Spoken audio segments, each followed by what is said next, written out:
tey nag dafa nekk situation bu am solo bu doy waar bu ñu boole woon ñun ñëpp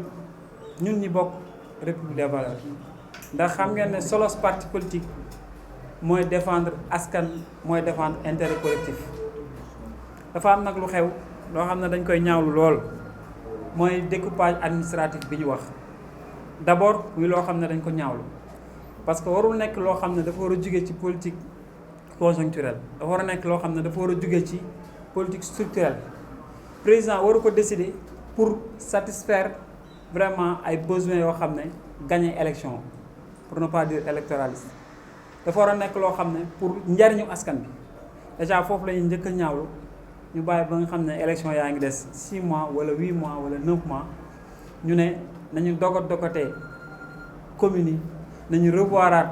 département yi juste parce que rek observateurs yi sax wax nañ ko boo déggee Sangalkam dañ naan la monsieur Macky Sall neexal na Omar Gueye neexal na diw te en tant que homme d'état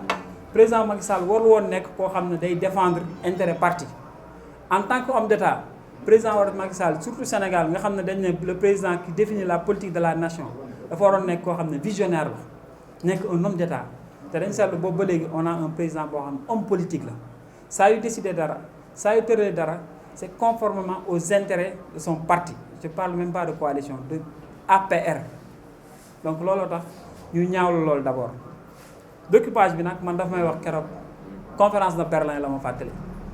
keroog bi deuxième guerre mondiale jeexee colonisateurs yi ni ñu dajaloo woon di séddoo Afrique di ko tracer partage de gâteau te jëluñu aucunement intérêt population yi nga xam ne ñoo nekk sur place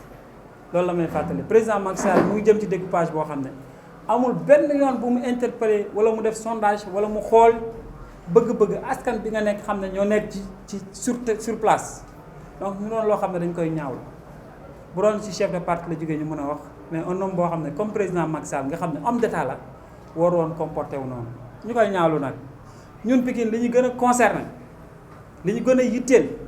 li nga xam ne moo dal suñu kaw mooy vœu bi ñu gis monsieur Aliou Sall maire de Guédiawaye exprimé ko mooy que ne dafa bëggoon ñu jël technopole ak une partie de Pikine Nord ak Djiddah Thiaroye Kaw jël ko rattaché ko Guédiawaye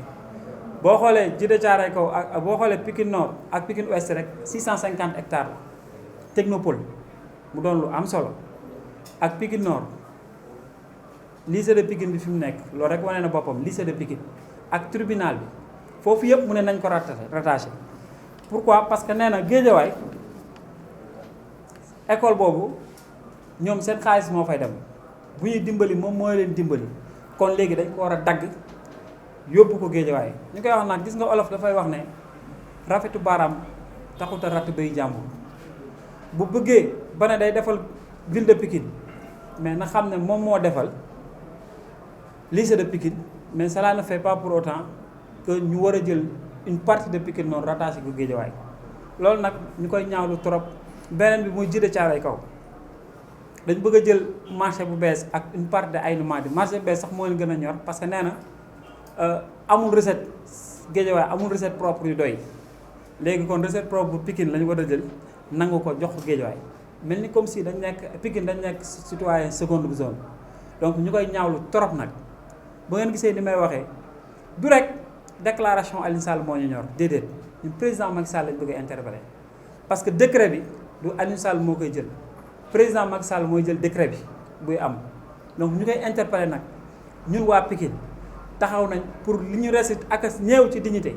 parce que investir luñ ñu bëgg defal luñu investissement bu ñu bëgg li ñu defee nag nga xam ne suñu borom moo ñu ko defal suñu suuf na ko bàyyi ak ñun xeex bi nag moo koy interpeller moom président Macky Sall di interpeller aussi waa Pikine association yi fi nekk mouvement yi fi nekk doomu Pikine yëpp nañu jug xam ne xeex bi du kenn moo leen koy defal ñoom ñoo koy defal seen bopp parce que bu ñu ko keneen doon defal autorité yi ñu am ba léegi def nañ ko Aliou Sall dafa wax en tant que maire de la ville yi mu koy wax ay préfet sous préfet ngi toog mu formuler vœu boobu te Pikine am na maire de la ville Ablaye Thimbo pourquoi boobu ba léegi dégguñu ko ci maire commune Pikine Ouest mu ngi fi biñ ne dañuy yokk armeel yi suñuy néew ñu am fu ñu leen def dafa bañ def na suuf si yëpp mënuñu ko def armeel leneen dañu am ay projet mais pour man nag occasion bii moo ko gën a war mu firndeel ne dafa war a jug parce que commune bu ñu nar a jël 300 hectares te nga doon xeex ne doo joxe 7 hectares parce que da nga ko soxla dama yaakaar ne xeex baa ngi fi ci commune voisine bi mooy Pikine Nord bi ñu dëkk Amadou Diarra ku ne déggoon na ko fi muy tegante dënn ak Sam Notaire ci surface boo xam ne peut-être matul 150 mètres carrés ay support taxe yu mu fa waroon a collecté moom it occasion baa ngi nii mu xeex 350 hectares sans parler du maire de la ville Ablaye Thimbo kii peut-être comprendre ngeen lu tax moom mënul wax parce que mbir mi question de dignité la Pikine amul benn investissement bu ñu la mën a wax nii les maires qui sont là ñoo ko def malgré l'acte 3 de la décentralisation amul investissement bu ñu la wax ne président Macky Sall moo ko def à la demande des Pikinois déedéet arène bi lañ ñuy wax te arène bi waa Sicap ñoo doyal bëggatuñu ndax violence bi ñu ne nañ ko yóbbu Pikine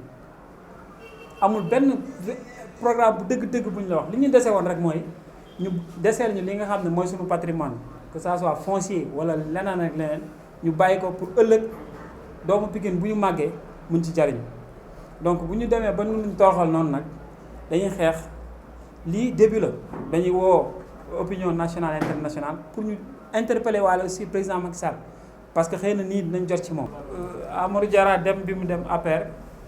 man je pense que loolu xëy na bettu leen bettul observateur yi fi nekk Amadou Diarra il est très ancré dans le PDS et même en politique depuis 88 mu ngi sur le terrain politique depuis 96 mu ngi ci maire bi comme adjoint depuis 2002 mu ngi ci maire bi comme maire depuis 2014 falaat nañ ko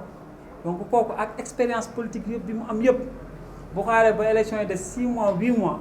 mu daw laqatu ci koo xam ne mu ngi ko doon xas di xas président Macky Sall di xas Benno Bokk Yaakaar di xeex mu dem génn naan jox nañ ma 15 millions séddale naa kaay c'est parce que xam na ne amatul avenir politique xam na ne adversaire de taille la am xam na ne waa Pikine dañ yeewu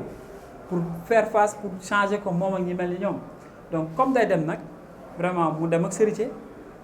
bi nag président Macky Sall moo ko mën a jox lu duur lu mu yóbbaale.